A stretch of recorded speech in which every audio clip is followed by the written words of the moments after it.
আসসালামু আলাইকুম ওয়া রাহমাতুল্লাহি ওয়া বারাকাতুহু। সম্মানিত বন্ধুরা, আজ পবিত্র জুমার দিন। আজ আমরা জানব জুমার দিনের ফজিলত সম্পর্কে। জুমার দিনের ফজিলত বর্ণিত হয়েছে যে চারটি হাদিসে, সে সম্পর্কে আমরা আলোচনা করব ইনশাআল্লাহ। সপ্তাহের শ্রেষ্ঠ দিন জুমাবার। এই দিনের সব মর্যাদা ঈদুল ফিতর ও ঈদুল আজহার মতো। মুসলমানদের কাছে এই দিন অপরিসীম ফজিলতের দিন। আল্লাহ তাআলার কাছে জুমার গুরুত্ব এত বেশি যে পবিত্র কুরআনে জুমআ নামে একটি সূরা আল্লাহ রাব্বুল আলামিন নাজিল করেছেন। পবিত্র কুরআনে মহান আল্লাহ তাআলা বলেন, হে মুমিনরা, জুমার দিন যখন নামাজের আযান দেওয়া হয় তখন তোমরা আল্লাহর স্মরণের দিকে এসো এবং বেচাকেনা বন্ধ করো। এটা তোমাদের জন্য উত্তম যদি তোমরা বুঝো। এরপর নামাজ শেষ হলে জমিনে ছড়িয়ে পড়ো, আল্লাহর অনুগ্রহ তার জীবিকা তালাশ করো এবং আল্লাহ তাআলা অধিক স্মরণ করো যাতে তোমরা সফলকাম হও। বিভিন্ন হাদিসে জুমার নামাজের ফজিলত বর্ণিত হয়েছে। এখানে জুমার দিনের ফজিলত সম্পর্কিত চারটি হাদিস আমরা তুলে ধরব ইনশাআল্লাহ। শ্রেষ্ঠ দিন।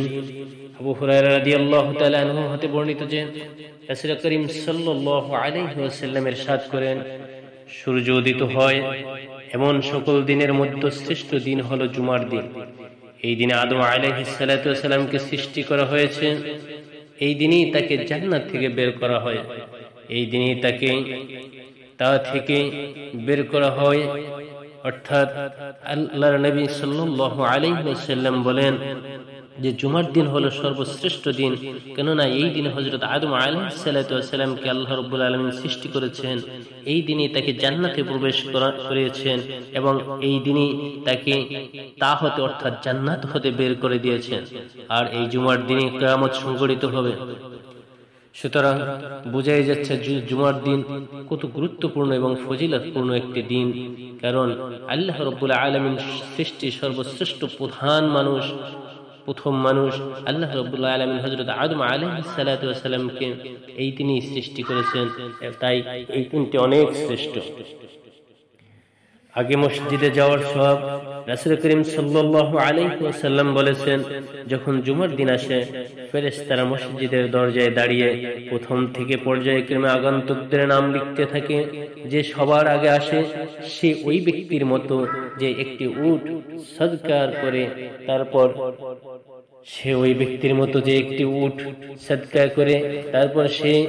যে ব্যক্তি আসে ওই ব্যক্তির মতো যে একটি গাভী সদকা করে, তারপর আগমনকারী মুরগির সদকাকারীর মতো, তারপর আগমনকারী একটি ডিম সদকাকারীর মতো। এরপরে যখন ইমাম সাহেব খুতবা দিতে বের হন তখন ফেরেশতারা তাদের দপ্তর বন্ধ করে দেয় এবং মনোযোগ দিয়ে খুতবা শুনতে থাকেন। সুতরাং এই জুমার দিনে আগে আগে মসজিদে যাওয়ার ফজিলত অত্যন্ত গুরুত্বপূর্ণ। কারণ আমরা সামান্য টাকা পয়সা সদকা করতে পারি না, কিন্তু আপনি যদি মসজিদে একটু আগে ভাগে চলে যান তাহলে আল্লাহ রাব্বুল আলামিন আপনার আমল নামায় ফেরেশতাদের মাধ্যমে একটি উট সদকা করার সব আল্লাহ রাব্বুল আলামিন আপনার আমার আমল নামায় লিখে দিবেন। সুবহানাল্লাহ। এক বছর নফল রোজা ও নামাজের সওয়াব। আরেক হাদিসে হযরত আউস ইবনে আউস রাদিয়াল্লাহু তাআলা আনহু থেকে বর্ণিত, তিনি বলেন, আমি আল্লাহর রাসূল সাল্লাল্লাহু আলাইহি সাল্লামকে বলতে শুনেছি, যে ব্যক্তি জুমার দিন গোসল করবে, জুমার নামাজের পূর্বে সবস করে তাকে গোসল করাবে এবং নিজে গোসল করবে অথবা উত্তমভাবে গোসল করবে, এরপর ওয়াক্ত হওয়ার সঙ্গে সঙ্গে মসজিদে আসবে, আসার সময় হেঁটে আসবে, কোনো বাহনে চড়বে না, ইমামের কাছাকাছি বসবে, এরপর দুটি খুতবা মনোযোগ দিয়ে শুনবে এবং খুতবার সময় কোনো অনর্থক কাজকর্ম করবে না, কথাবার্তা বলবে না। সে মসজিদে আসার প্রতিটি পদক্ষেপে 1 বছরের নফল রোজা ও 1 বছর নফল নামাজের সওয়াব পাবে। সুবহানাল্লাহ। অর্থাৎ জুমার দিনে যদি সুন্দরভাবে গোসল করে সে মসজিদের উদ্দেশ্যে রওনা হয়, তার প্রতিটি পদক্ষেপে অর্থাৎ প্রতিটি পায়ে পায়ে আল্লাহ রাব্বুল আলামিন তার আমল নামায় 1 বছরের নফল নামাজ এবং 1 বছরের নফল রোজার সব তার আমল নামে আল্লাহ রাব্বুল আলামিন লিখে দেন। সুতরাং সম্মানিত দর্শক, আমাদের উচিত এই প্রতি শুক্রবার জুমার দিন যাতে আগে ভাগে গোসল করে সুন্দরভাবে পাক পবিত্র হয়ে আমরা মসজিদে গিয়ে হাজির হয়ে যাই। এই জুমার দিনে আল্লাহ রাব্বুল আলামিন দোয়া কবুল করেন। জাবির ইবনে আব্দুল্লাহ রাদিয়াল্লাহু তাআলা আনহু থেকে বর্ণিত হাদিস, রাসূল করিম সাল্লাল্লাহু আলাইহি ওয়াসাল্লাম বলেন, জুমার দিনে এমন একটা সময় রয়েছে যাতে আল্লাহর বান্দা আল্লাহর কাছে যা চায় তাই দেয়।